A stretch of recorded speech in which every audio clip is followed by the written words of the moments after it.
Avropanın İskandinaviya hava tədqiqatları mərkəzinin və eyni zamanda Birləşmiş Krallığın, yəni Böyük Britaniyanın milli hava xidmətinin birləşdirilmiş modeli ilə biz tanış oluruq. Bu model onu göstərir ki, yanvar ayının artıq xüsusilə də birinci 10 günlüyün sonlarına doğru və ikinci 10 günlük ərzində Avrasiya arasında hava şəraitində bir neçə dəfə kəskin soyuma ehtimalı var. Bu soyuqların birinci qolu yanvar ayının 6-sı, 7-si və 8-sində Avropanın şimalında, şimal-qərbində və Qərbi Rusiya arasında aktiv olması gözlənilir.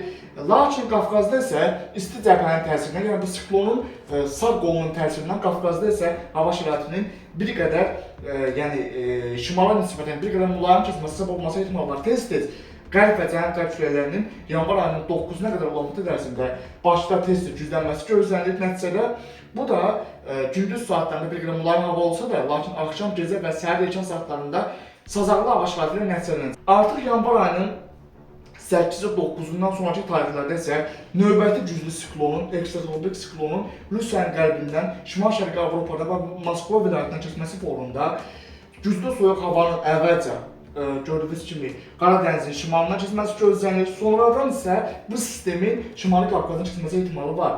Yanvar ayının 8-9-una qədər olan müddət ərzində Qafqazın cənubu Azərbaycan arasında şiddətli bir, kəskin, amma ekstremal bir soyuma ehtimalı yoxdur. Lakin Qərb və cənub-qərb külələrinin yanvar ayının 9-una qədər olan müddət ərzində tez-tez başda güclənməsi gözlənilir. Ümumilikdə Azərbaycanda tez-tez güclənməsi gözlənilir. Lakin yanvar ayının artıq 9-undan sonraki tarixlərdə isə artıq Avropanın İskandinaviya hava tədqiqatları mərkəzi və eyni zamanda Böyük Britaniyanın Milli Hidrometeorologiya Departamentinin birləşdirilmiş modelləri, ansambl modelləri artıq bunu göstərir ki, yanvar ayının 9-dan sonra isə bu güclü siklonun Rusiyanın qərbindən keçməsi fonunda siklonun sağ qolunun əvvəlcə Qafqazda temperatür yüksəltməsi, yəni Bakıda güclü qərb və cənub-qərb külələri fonunda havanın bir qədər mülayimləşməsi ehtimalı var. Lakin artıq yanvar ayının xüsusi illərdə 9-una 10-una keçən gecə və 10-undan başlayaraq isə artıq Şimali Qafqazda hava şəraitinin kəskin soyulması və bu soyuqların